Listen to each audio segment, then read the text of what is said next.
So, as you can see, I mean, a few mistakes there, but it's quite a hard piece, and I've only just begun learning it. So, but the fact is that it sounds kind of okay, doesn't it? Stopping halfway through and just, I mean, getting to the halfway point and then just ending with the last few measures of the whole piece.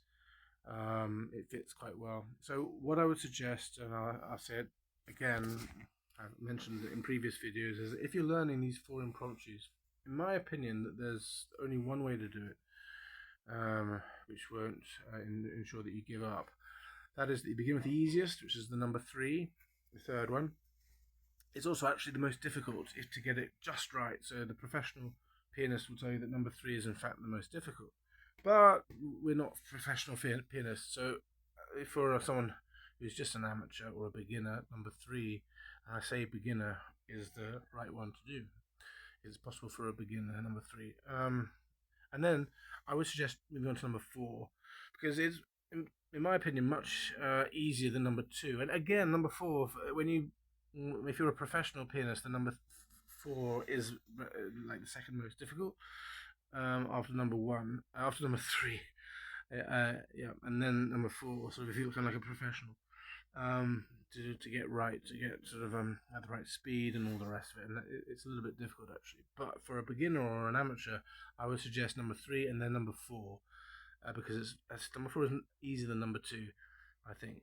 For someone like me, so what I would suggest, and another reason why it makes sense to do number 3 and number 4 together, is because they sort of go together. They were published together, as number 1 and 2 were published together. So number 3 and 4 were. So you would sort of have a historical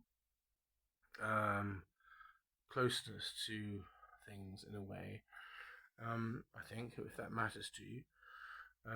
So that's another reason for doing number 3 and number 4 together. And then I'll move on to number 2, which is I think a little bit easier, a little bit more difficult than number 4, to be honest.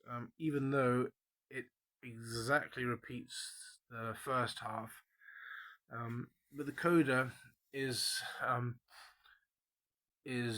obviously not in the first half, so that needs to be done. And the middle of that number 2 is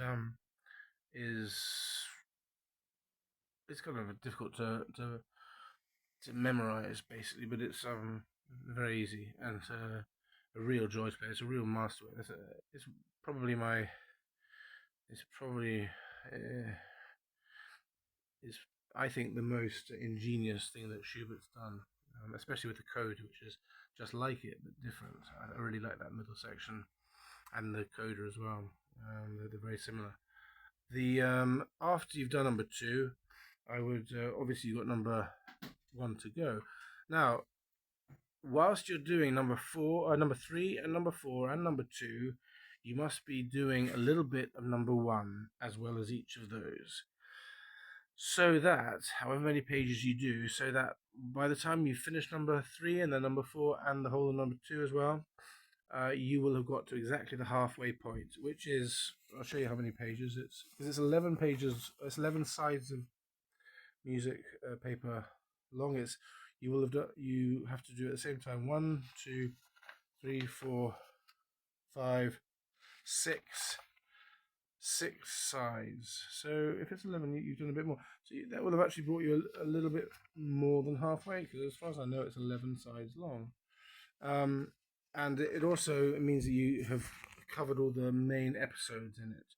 So the next half will just be sort of variations on those episodes, and that's another wonderful thing about doing just half of it. Of course, once you've done number 4, number 3, number 4, number 2, yeah, you can you then just have the rest of that number 1 to do, which is the other half, or as I've just seen, less than half to do. It's actually quite a lot less now I think about it, because you will have also done those measures at the end, so you haven't got them to do, and I think it's 11 sides long, so you've done 6 of those 11 sides. Now how you split up those 6 sides as you do number 4, number 3, number 4, number 2 is up to you really, but I would suggest you do the first side with number 3, and then you do, which is the sort of the march theme, which is actually a little bit tricky, I think, to get right and so forth, to memorize certainly. And then as you do so that's why you do impromptu number 3. As you do impromptu number 4, you'll be doing the arpeggiated section, which is 2 sides long, and then and I probably also the chordal sort of the second march theme, which is this thing here. Oh yeah, so the march theme, which is preceded with this lovely, that bit there.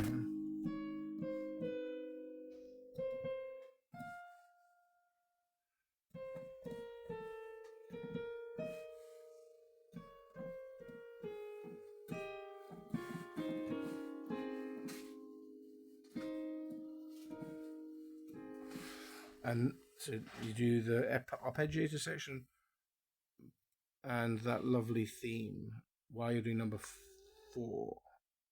Yep.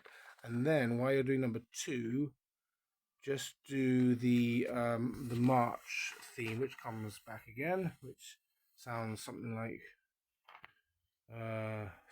this.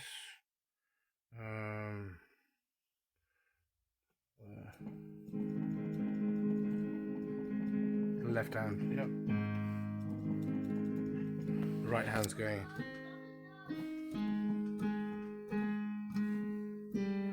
And all that whilst you're doing now number 2, which is your last impromptu. Because sorry, why are you doing number yeah, this would be whilst you do number 2 now. Add to that this rather challenging section with things like and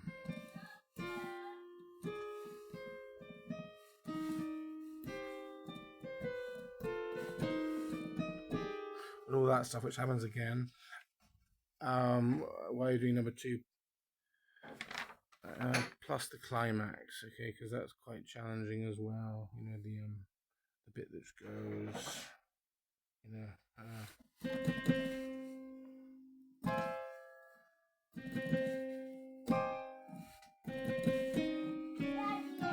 Yeah. Oh right. Do you want me to do your puppet show? Yeah. Alrighty. I'll come upstairs and do it now. So that second march theme plus, or if you want preceding the march theme, the beautiful bit. As I've changed my mind, whilst you're doing number 4, I would suggest you do the arpeggiated section plus the beautiful bit, and then from measure 82, you start doing when the march theme comes again, as you do your last impromptu number 2, and then finish that off with the climax. And that will bring you up to the halfway point, by which time we'll have also done impromptus numbers 3, 4, and 2. And it's the best way to do it. It gives you incentive to do the rest, to do this whole number 1. It's such a long piece, it can get you down otherwise, and so I'd really recommend that with all my heart. I really can't think of any other way of doing this. I see many people fall by the wayside, starting with number 1 and then being a little bit demoralized or fatigued and not being able to finish those 4. Okay.